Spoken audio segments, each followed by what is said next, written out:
Jai Hind 12th class.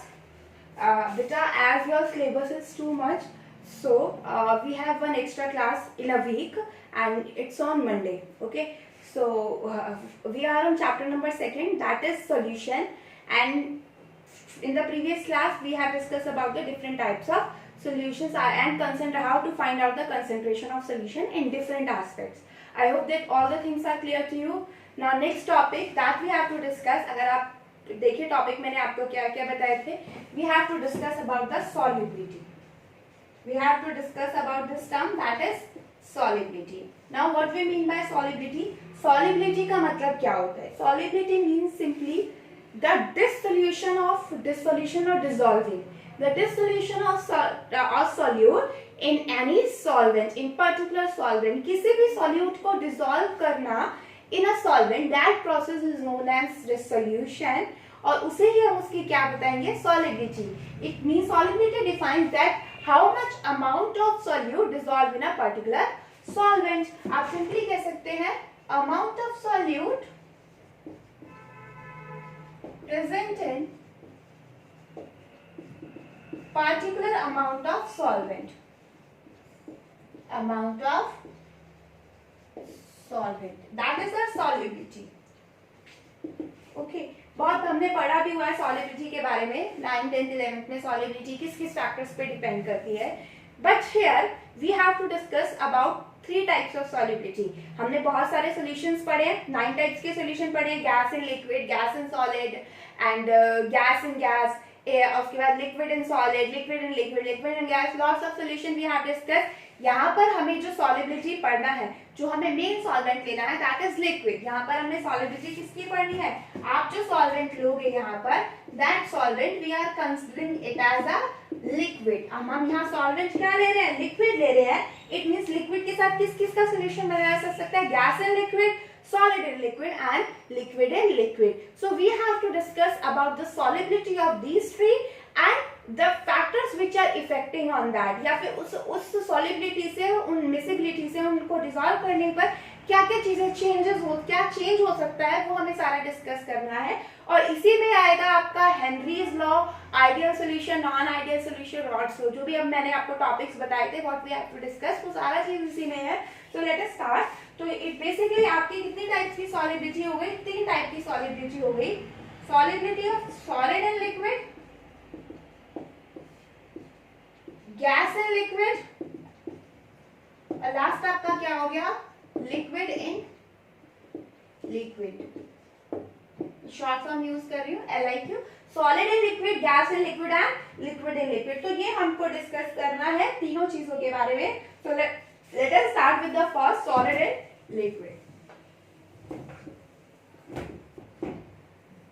Solid and liquid.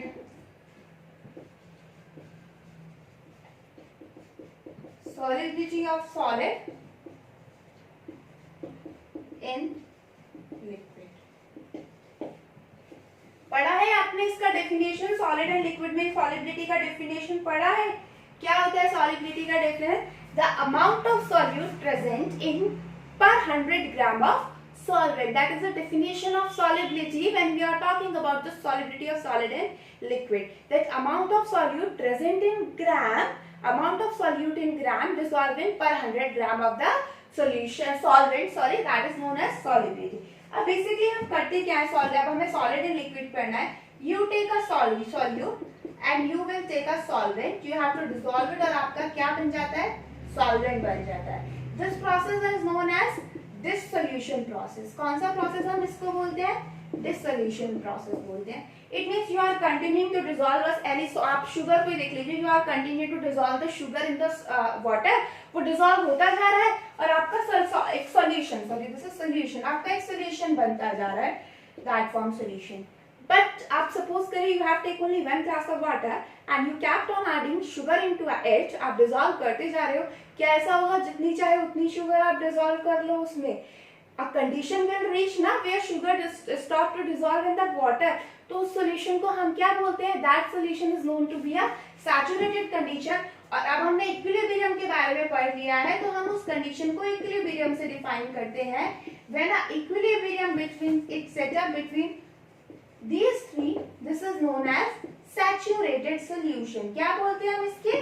Saturated solution. It means आप solute में आप sugar आप कर रहे हो डिसॉल्व, बट वो डिसॉल्व नहीं हो रही, वो सोल्यूशन नहीं बन रहा, आपको वापस से उसमें शुगर और वाटर अलग अलग दिख रहा है। ऐसा होगा एक टाइम के बाद, तो हम उसे इक्विलिब्रियम से रिप्रेजेंट करते हैं।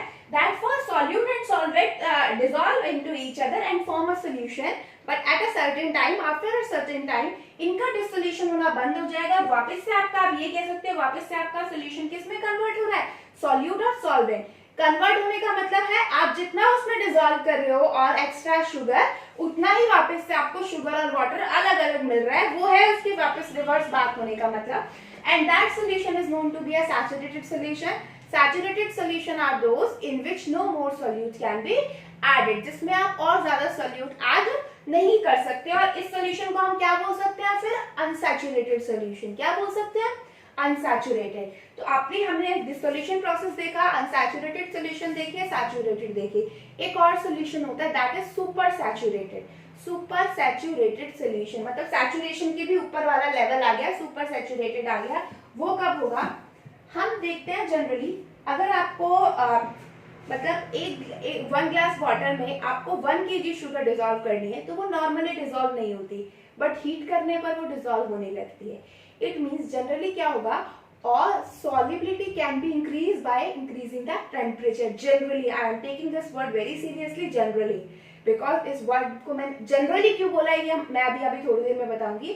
Generally, all solubility of all the liquids will increase by increasing the temperature. It means अगर आप saturated solution को heat करो तो solubility क्या हो जाएगी? Increase हो जाएगी।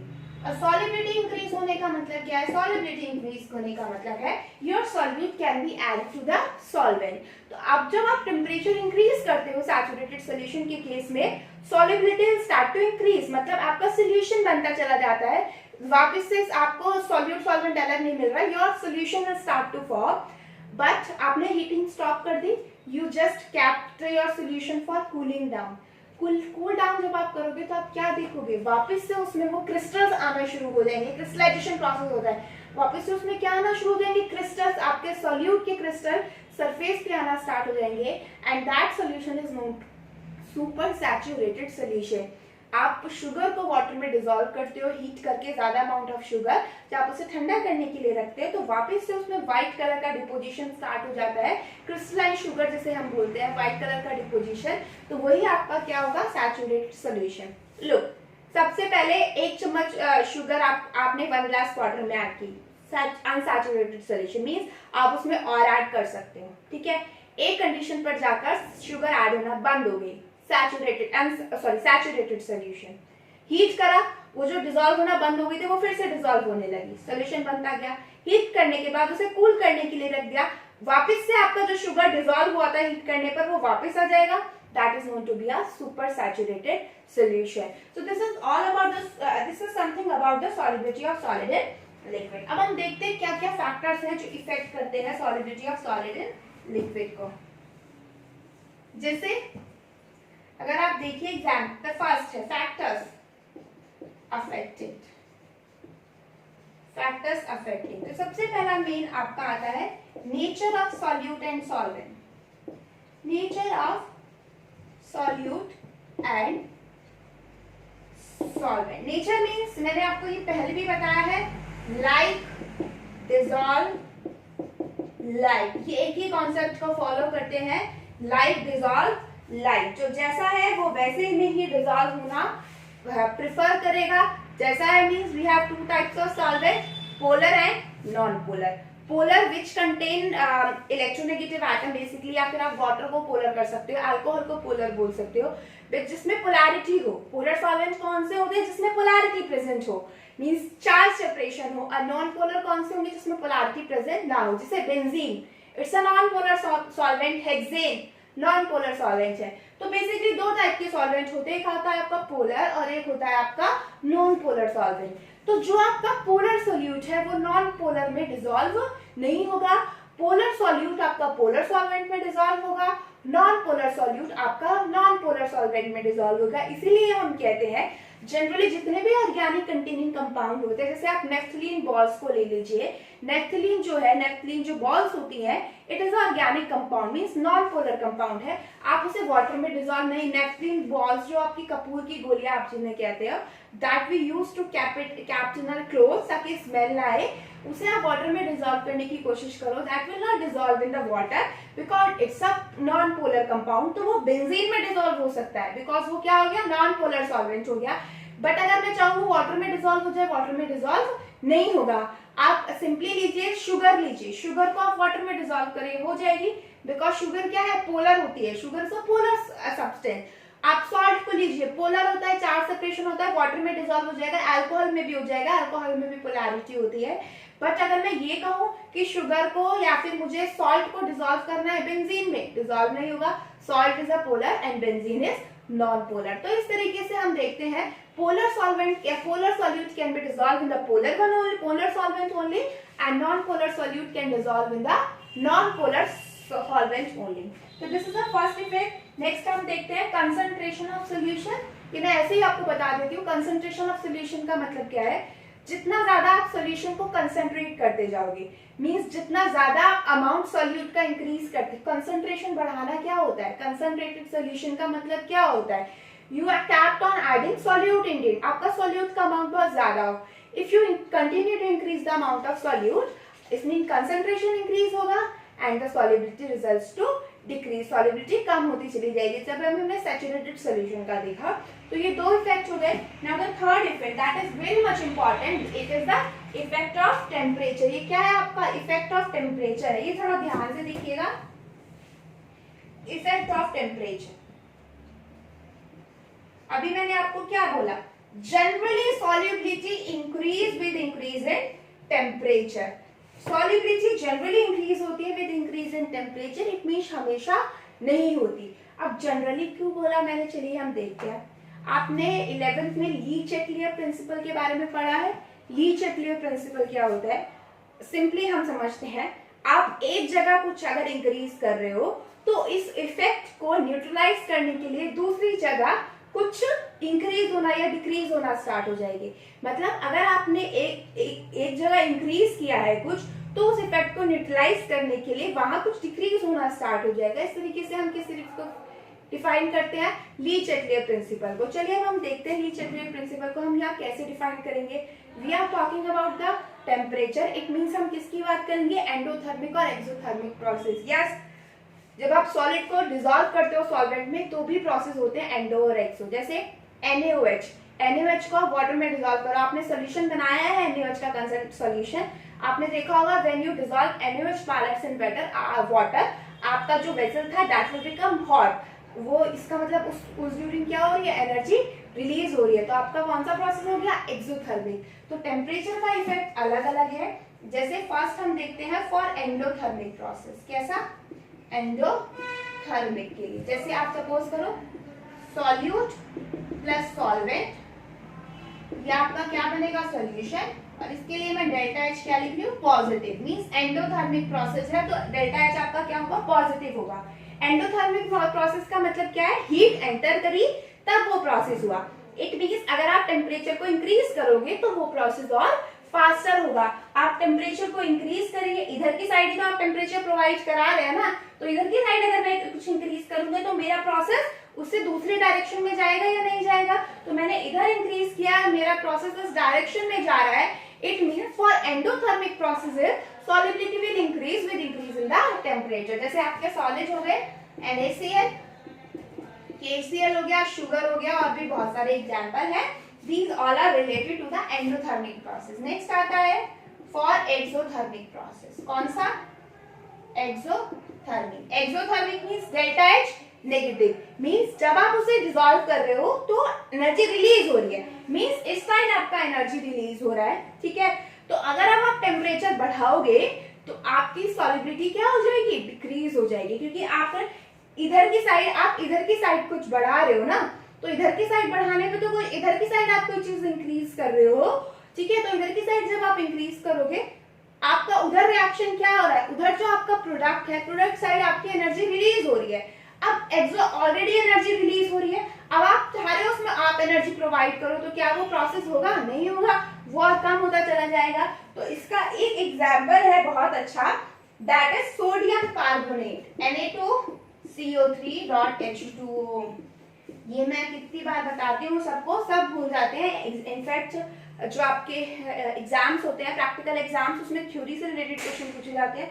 ये बहुत बार पूछा गया है। Give a example of a salt whose solubility will decrease on increasing the temperature, that is your sodium carbonate। Sodium carbonate है आपका, जिसकी सॉलिबिलिटी टेम्परेचर को इंक्रीज करने पर क्या हो जाती है, डिक्रीज। अच्छा, ये तो दो जो मेन है एनसीईआरटी में। एक मैं आपको एक्स्ट्रा इन्फॉर्मेशन और देती हूँ। कुछ सॉल्ट्स ऐसे होते हैं जो पिक्युलर बिहेवियर शो करते हैं, मतलब रेगुलर वेरिएशन शो नहीं करता। जैसे आपका सोडियम सल्फेट डेकाहाइड्रेट है Na2SO4.10H2।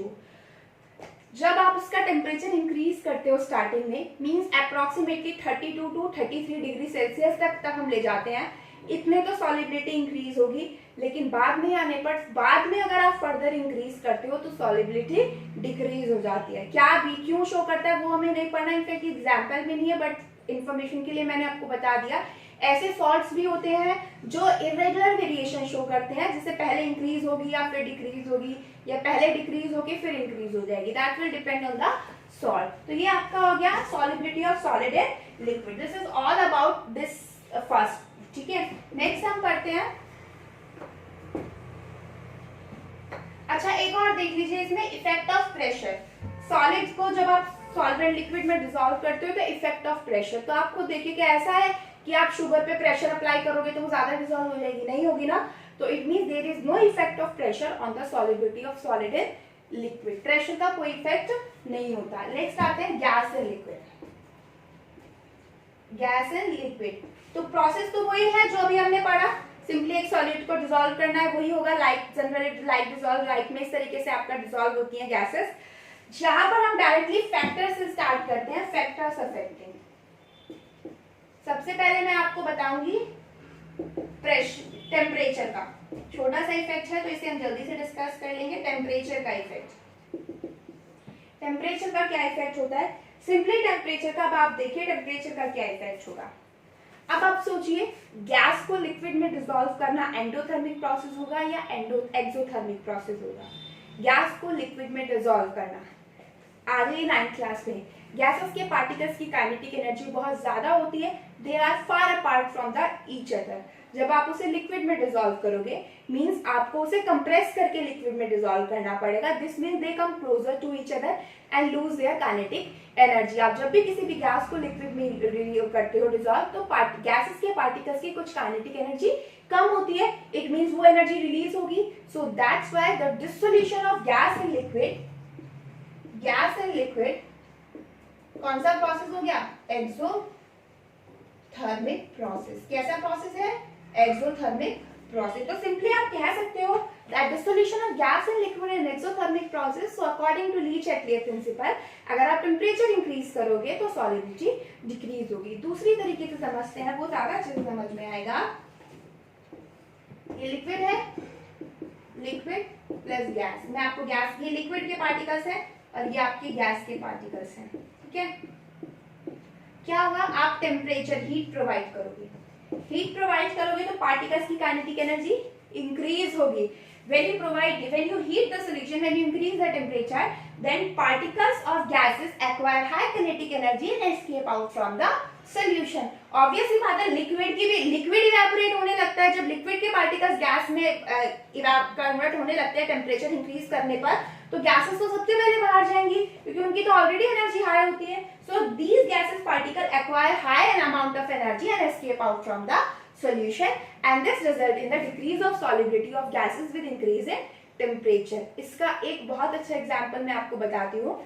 आपके जो एक्वेटिक एनिमल्स होते हैं, they will feel more comfortable in cold water as compared to hot water.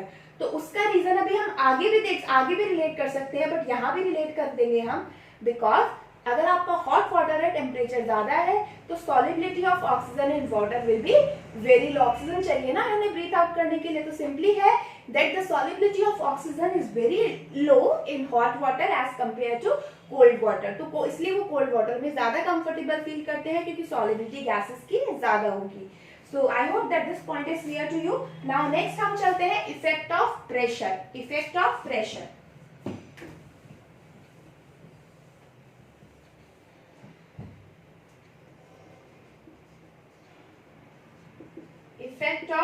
Pressure, यहां से हमारा आता है हेनरीज लॉ। क्या होता है हेनरीज लॉ? हेनरी ने दिया था बेटा ये Henry's law. Okay, Henry's law क्या कहता है?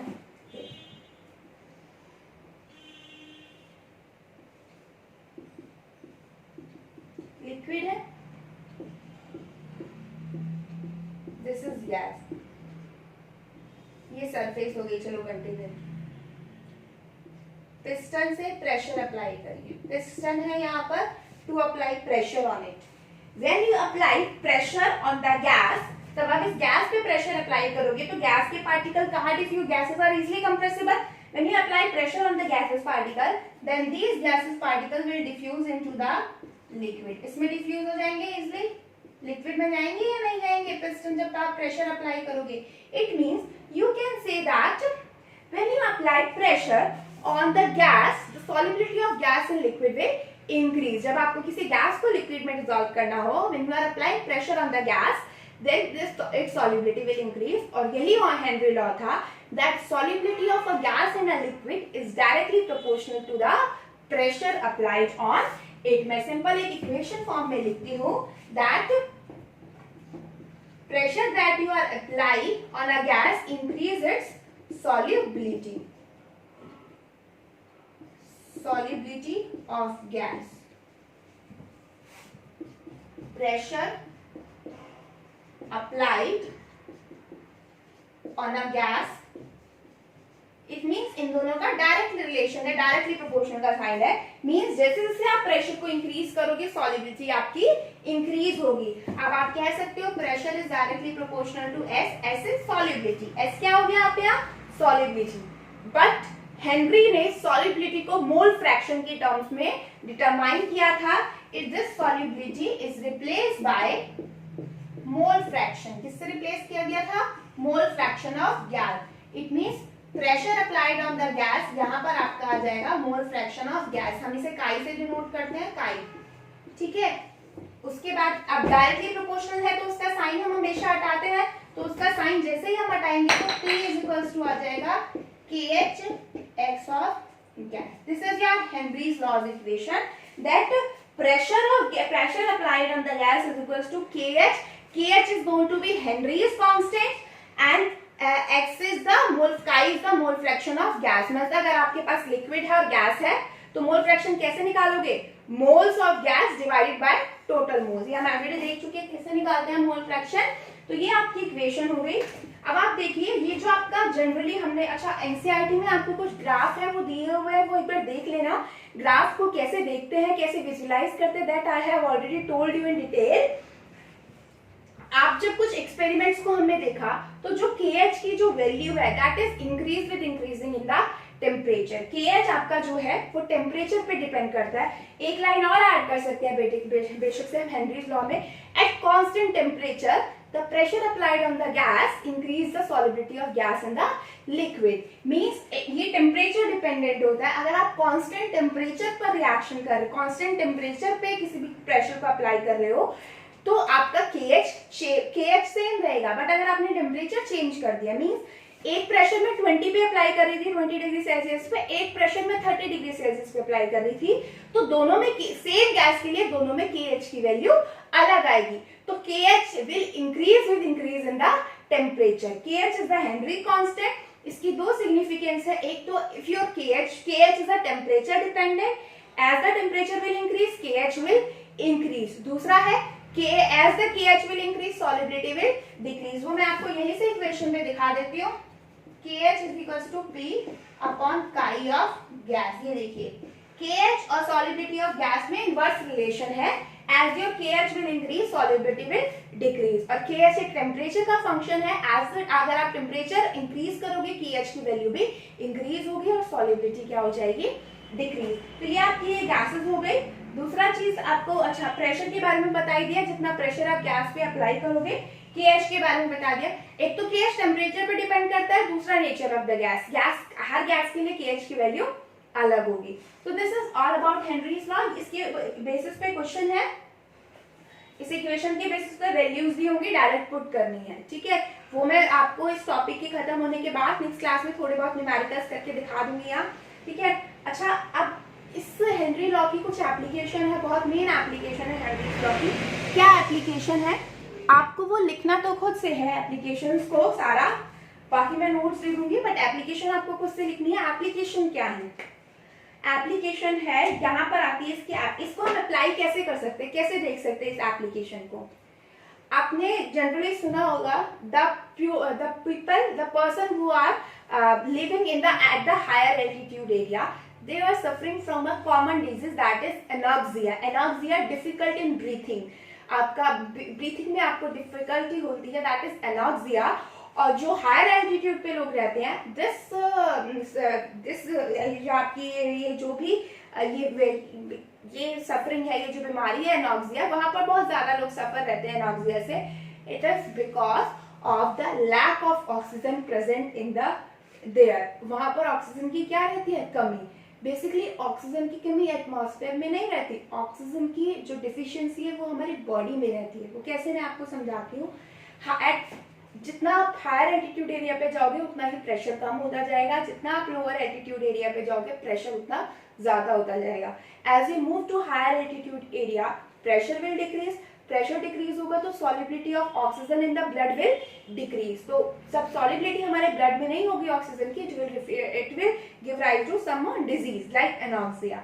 ओके, दूसरा इसका जो हम अप्लाई करते हैं, इसे अप्लाई करते हैं एरिएटेड वाटर बॉटल या सोडा वाटर बॉटल में। आपकी जो कार्बन डाइऑक्साइड गैस है वो हाई प्रेशर पे आपके वाटर में डिसॉल्व की जाती है, और जैसे ही आप बॉटल का कैप ओपन करते हो तो एकदम फिस्ट साउंड से आपकी गैस बाहर आती है, बिकॉज बॉटल ओपन करने का मतलब है you are decreasing the pressure, क्योंकि हाई प्रेशर पे उसे सील किया गया है। When you decrease the pressure by opening the cap, pressure decrease करते solubility of gas in liquid क्या हो जाएगी, डिक्रीज, और गैस एकदम से बहुत बाहर आ जाएगी। That is the second application. एक और इसकी एप्लीकेशन है, हाँ, स्कूबा डाइवर्स जो होते हैं, पानी में जो डाइविंग करते हैं, their cylinder is filled with oxygen which is diluted with nitrogen. Nitrogen gas को ऑक्सीजन, भाई लिक्विड तो हम यूज नहीं कर सकते ना डाइल्यूट करने के लिए, हमने क्या यूज किया, गैस यूज किया है नाइट्रोजन को ऑक्सीजन के साथ, ऑक्सीजन को डाइल्यूट करने के लिए फॉर द ब्रीथिंग पर्पस। अब होता क्या है, बेसिकली आपने ऑक्सीजन तो हमारा यूज हो जाएगा, N2 क्यों प्रेफर करते हैं हम, N2 को इनर्ट गैस बोलते हैं, N2 is inert in nature, ठीक है। तो हम क्या करते हैं generally, the scuba diver recently, मतलब अर्लियर टाइम्स में, the scuba diver cylinders are filled with oxygen that are diluted with the nitrogen. But अब नाइट्रोजन को हटा के उसकी जगह हीलियम को रखना शुरू कर दिया है, हीलियम गैस को फिल करना शुरू कर दिया है। उसका रीजन क्या है, क्यों हम हीलियम को ज्यादा प्रेफर करते हैं ऑक्सीजन को डाइल्यूट करने के लिए एज कंपेयर टू नाइट्रोजन, दोनों ही इनर्ट गैस है। इसका रीजन ये है, जब अर्लियर टाइम्स में स्कूबा डाइवर्स के सिलेंडर में ऑक्सीजन और नाइट्रोजन फिल की जाती थी, वो नीचे जाते थे, ठीक है। जैसे जैसे आप नीचे जाओगे प्रेशर इंक्रीज होगा, सॉलिबिलिटी ऑक्सीजन की भी इंक्रीज होगी, नाइट्रोजन की भी इंक्रीज होगी। अब जो ऑक्सीजन है वो तो आपकी बॉडी में जो प्रोसेस होते हैं ऑक्सीजन की हेल्प से वो करने में यूज हो गई, बट नाइट्रोजन तो इनर्ट है, वो तो एज सच आपकी बॉडी में चली गई, कुछ नहीं हुआ, डिसॉल्व हुई है बस, और कुछ नहीं, इसने रिएक्ट नहीं किया। जैसे ही अब बाहर आते हैं, the scuba divers were coming out from the water, जब वो ऊपर आएंगे pressure suddenly start to decrease. नीचे गए तो प्रेशर, जितना नीचे जाएंगे प्रेशर इंक्रीज हो गया, बट वो ऊपर आएंगे तो pressure suddenly start to decrease. Pressure decrease होगा तो solubility of gas in the blood will decrease. अब मैंने आपको क्या बोला, ऑक्सीजन तो यूज हुआ है कहीं ना कहीं हमारी बॉडी में, बट नाइट्रोजन तो कहीं यूज नहीं हुआ, यानी नाइट्रोजन तो जैसा गया था वैसा का वैसे ही बाहर आएगा। अब होता क्या है, when you come out from the lake और the ponds of the river, जो भी आपका जो भी स्कूबा डाइवर्स है तो वो पानी से बाहर आते हैं, the nitrogen which will dissolve in our body starts to coming down. और वो क्या होता है, आपके बॉडी मूवमेंट की वजह से, आपके ऐसे तो रहते नहीं हाथ सीधे कि वो बाहर निकल जाए बिल्कुल, because of your body movement that nitrogen start to accumulate in the form of bubbles in our joints। हमारे joints में, हमारे जितने भी हमारे जो joints है वहां पर वो bubbles की फॉर्म में accumulate होना स्टार्ट हो जाती है। And that cause are disease that is known as bends. हमें क्या मिल जाते हैं? बेंड्स मिलते हैं which is a painful disease. आपको यहाँ मूवमेंट करने में पेन होगी बिकॉज यहाँ पर क्या हो गई, बबल्स की फॉर्म में नाइट्रोजन एक्यूमुलेट हो गई है, वो बाहर नहीं निकल पाई, हमारी ब्लड में सॉल्युबल हुई थी, और जब आप ऊपर आए प्रेशर डिक्रीज होने की वजह से it will start to coming out from our body but accumulate in the, बाहर तो बिल्कुल ऐसे आएगी नहीं ना, तो accumulate हो जाती है हमारे joints में, that will cause a painful condition that is known as bends। उसको रिप्लेस किया हीलियम से बिकॉज हीलियम की सॉलिबिलिटी ब्लड में बहुत कम होती है एज कम्पेयर टू नाइट्रोजन, या आप ये कह सकते हो उसकी हीलियम की KH वैल्यू ज्यादा है as compare to nitrogen. So this is all about the applications of this Henry law।